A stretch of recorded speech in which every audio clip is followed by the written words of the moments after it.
नाशिक पुणे महामार्गावरील सिन्नर फाटा परिसरात काल सकाळी मोठी कारवाई करण्यात आली आहे। पोलीस अंमलदार मंगेश बोडके आणि कोकाटे हे कर्तव्यावर असताना काही नागरिकांनी गोमांस तस्करी करणारी गाडी पकडून तस्करांना मारहाण सुरू केल्याची माहिती पोलिसांना दिली।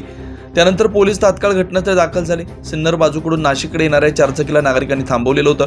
या वाहनाचा चालक गुफरान शेख तसेच या कारला सपोर्ट देणारा चारचाकीमधील समीर खलील शेख, अयान कादिर शेख आणि इम्रान अब्दुल शेख यांना पोलिसांनी ताब्यात घेतलं। पोलिसांनी या वाहनांची कसून तपासणी केली असता यामध्ये गोवंशाच्या कत्तल केलेल्या अवयवांचा तब्बल 300 किलो गोमांस, त्यात मुंडके, तुकडे आणि इतर औषध सापडल्याची माहिती पोलिसांनी दिली आहे।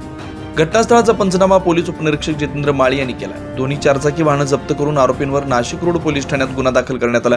या प्रकरणाचा पुढील तपास सुरू असून आणखी कोणी यामध्ये सामील आहे का यांचा पोलिसांकडून शोध घेतला जातोय।